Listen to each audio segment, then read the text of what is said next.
Audio Jungle.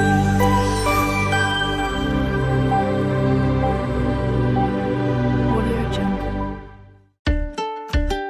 Hello everyone, જય શ્રી કૃષ્ણ. મારી ચેનલમાં તમારું સ્વાગત છે. તો આજે હું સવારનો હેલ્ધી અને ટેસ્ટી નાસ્તો ગુજરાતી હાંડવાની રેસીપી શેર કરવાની છું, જે ઇન્સ્ટન્ટ અને સહેલી રીતે બની જાય તેવો ટેસ્ટી નાસ્તો છે. તો આ રેસીપી તમે કોઈ પણ ઝંઝટ વગર અને દાળ ચોખાને પલાળ્યા વગર તમે આસાનીથી એને 5 કલાકમાં તૈયાર કરી શકશો અને તમારા જે વધારે કલાક જાય છે એ પણ બચી જશે. એટલે ઇન્સ્ટન્ટ હાંડવો તૈયાર થઈ જશે.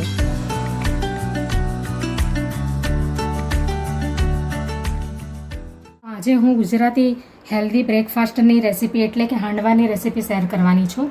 તો એના માટે મેં આ 2 વાટકી ચોખા લીધા છે. આ ચોખા ખીચડીના ચોખા હોય છે ને નાના, એ ચોખા લીધા છે. એમાં બાસમતી ચોખા નથી લેવાના. અને 1 વાટકી ચણાની દાળ લીધી છે અને આ અડધી વાટકી જેટલી આ અડદની દાળ છે. એટલે દાળ નથી, આખા અડદ છે, પણ તમે દાળ પણ લઈ શકો.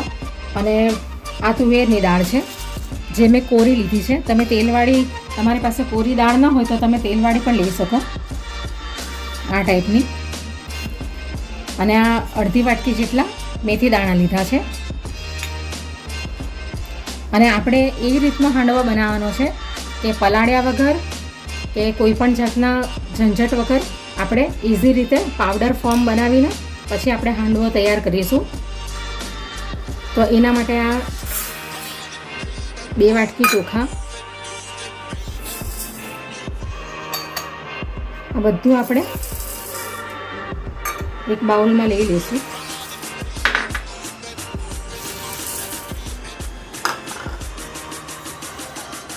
તો આ રીતના આપણે આ બધા દાળ ચોખાને આપણે મિક્સીમાં ગ્રાઇન્ડ કરી લઈશું.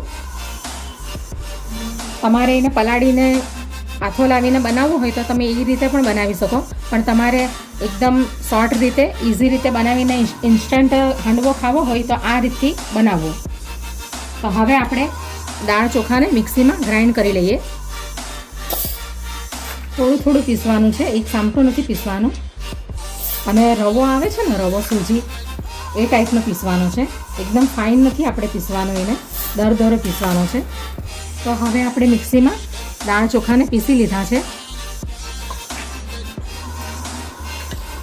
આ રીતના પીસાયા છે. આવી રીતે આપણે બધા દાળ ચોખાને મિક્સીમાં ગ્રાઇન્ડ કરી લઈશું.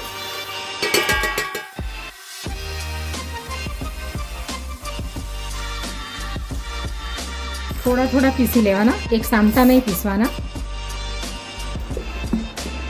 આવી રીતે પીસી લેશું આપણે બધા દાળ ચોખાને.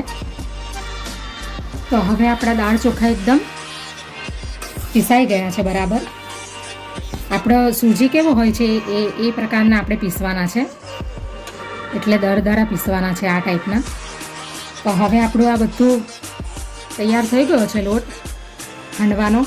તો હવે આપણે આને જેટલો આપણે ઉપયોગમાં લેવાનો હોય ને એ પ્રમાણે આપણે લઈ લેવાનો. અને બાકીનો તમારે અગર વધતો હોય તમને, તો તમે એરટાઇટ જે જાર આવે છે ને, એરટાઇટ ડબ્બો, એની અંદર તમે એને મૂકી શકો. તો 1 થી 2 મહિના સુધી એ સારી રીતના રહેશે.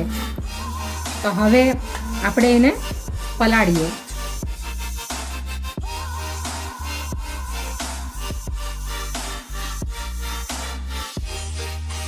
હવે મને જેટલો જરૂર હતો એ પ્રમાણે મેં લોટને લઈ લીધો છે. લગભગ આ ટાઈપના 2.5 વાટકા જેટલો લોટ થઈ ગયો છે, તો મેં એ પ્રમાણે લઈ લીધો છે. અને બાકીનો લોટ જે બચી ગયો છે એને હું એરટાઇટ ડબ્બામાં પેક કરીને મૂકી દઈશ. એટલે બીજી વખત પણ મને બનાવવો હોય તો હું તરત ઇન્સ્ટન્ટ રીતે બનાવી શકું. તો હવે એની અંદર આપણે આ ખાટું દહીં છે, એટલે બહુ ખાટું નથી લેવાનું, મીડિયમ લેવાનું છે. તો આ 1 વાટકી, 1 બાઉલ જેટલું આપણે એની અંદર ખાટું દહીં એડ કરી દઈશું. હવે એની અંદર જ આપણે પાણી નાખીને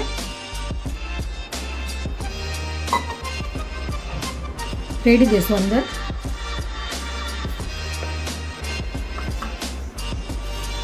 હવે આપણે એને મિક્સ કરી લઈશું.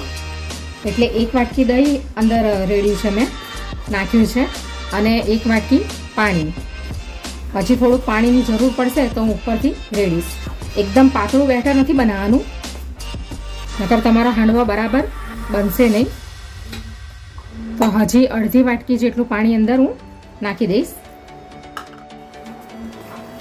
હજી થોડી પાણીની જરૂર પડશે. એટલે 1 વાટકી દહીં અને 2 થી 2.5 વાટકી આપણે પાણી રેડવાનું છે અંદર.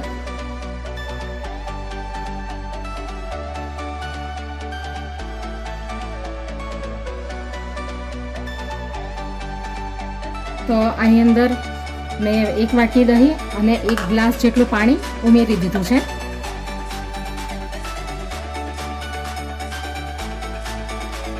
તો આની કન્સિસ્ટન્સી આવી હોવી જોઈએ.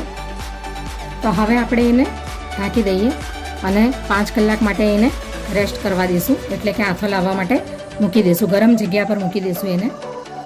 તો હવે 5 કલાક થઈ ગયા છે. હવે આપણું બેટર તૈયાર થઈ ગયું છે. તમે જોઈ શકો છો કે સારી રીતના આથો આવી ગયો છે. આ રીતના. તો હવે આપણે એની અંદર મસાલા કરી લઈએ. હવે આપણે સૌથી પહેલાં એની અંદર એક નાનો ટુકડો દૂધીનો છીણી લીધો છે, એ નાખીશું. આ અડધું ગાજર છીણી લીધું છે, એ પણ આપણે નાખી દઈશું અંદર. તમારે બીજા કોઈ વેજીટેબલ એડ કરવા હોય તો એ બી તમે કરી શકો, જેવા કે કેપ્સિકમ, કેબેજ, વટાણા.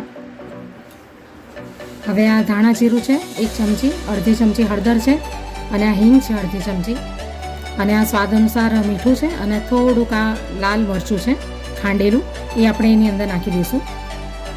હવે આ ધાણા છે 1 મુઠ્ઠી જેટલા, એ પણ અંદર આપણે નાખી દઈશું.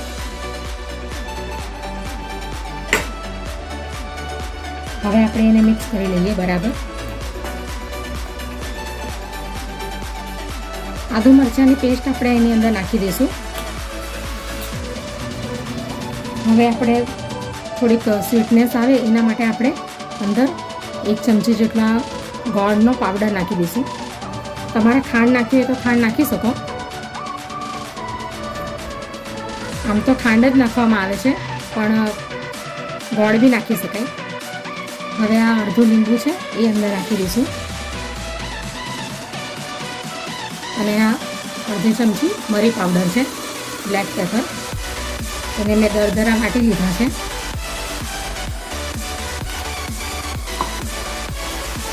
અને તમને એવું લાગે કે બેટર એકદમ જાડું છે તો તમે અંદર થોડુંક પાણી ઉમેરી શકો. તો હજી થોડુંક બેટર મને એવું લાગે છે કે થોડુંક અંદર પાણી નાખવાની જરૂર છે. તો બસ આ અડધી વાટકી જેટલું પાણી હું અંદર નાખીશ. હવે બરાબર એને મિક્સ કરી લઈશું આપણે.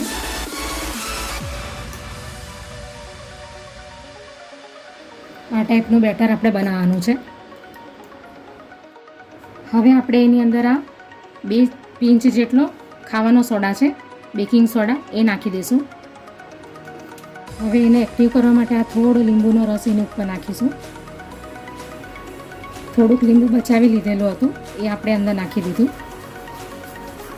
હવે એને મિક્સ કરી લઈશું બરાબર. આપણું હાંડવાનું બેટર તૈયાર છે. તો આપણે હવે હાંડવો બનાવી લઈએ. તમારે હાંડવો જ્યારે બનાવવાનો હોય ને ત્યારે જ બેટરની અંદર જ્યારે તમે મસાલા કરો ને ત્યારે જ તમારે અંદર બેકિંગ સોડા કે ઈનો જે નાખવો એ નાખવાનું, પહેલેથી નાખીને નહીં મૂકી દેવાનું. હવે આપણે ગેસ ઉપર કઢાઈ મૂકી દીધી છે, અને 1 મોટા ચમચા જેટલું અંદર આપણે ઓઇલ નાખીશું.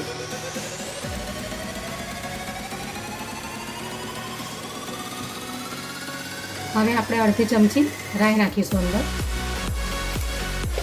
અડધી ચમચી જેટલા જીરું નાખીશું, અડધી ચમચી જેટલું. રાઈને ફૂટવા દઈશું બરાબર. હવે આપણે આ કડી પત્તા નાખી દઈશું.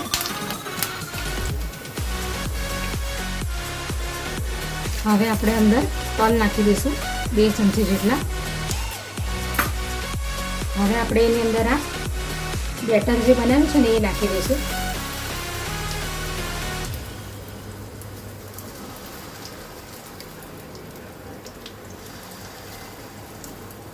બધું નથી નાખી દેવાનું, જેટલું આપણે બનાવવાનું છે એટલું જ નાખવાનું છે.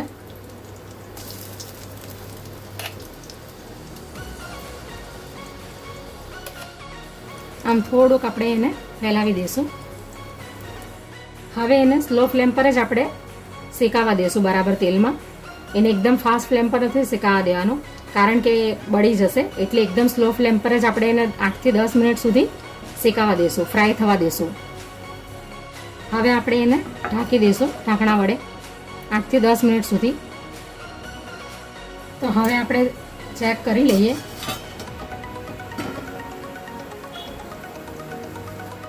થી 10 મિનિટ થઈ ગઈ છે. તો હવે હાંડવો આપણો એક બાજુથી શેકાઈ ગયો છે.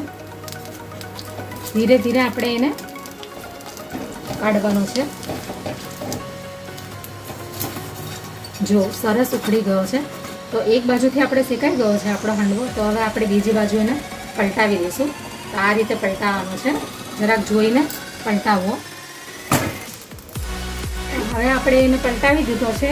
તો હવે 7-8 મિનિટ સુધી આ સાઈડ પણ એની બરાબર આપણે શેકાવા દઈશું, એટલે કે ચડવા દઈશું. પછી આપણે એને કાઢી લઈશું ને પછી આપણો હાંડવો તૈયાર. આવી જ રીતે બધા હાંડવા આપણે તૈયાર કરી લેવાના. તો હવે આપણે બીજી સાઈડે બી જોઈ લઈએ.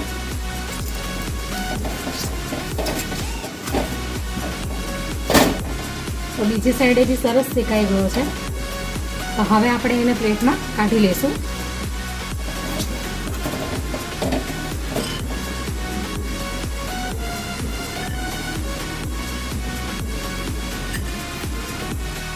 તો હવે આપણો હાંડવો તૈયાર થઈ ગયો છે, દાળ ચોખાનો ઇન્સ્ટન્ટ. તો હવે એને આપણે કટ કરીને જોઈ લઈએ. ઉપરથી ક્રન્ચી અને અંદરથી એકદમ નરમ બન્યો છે.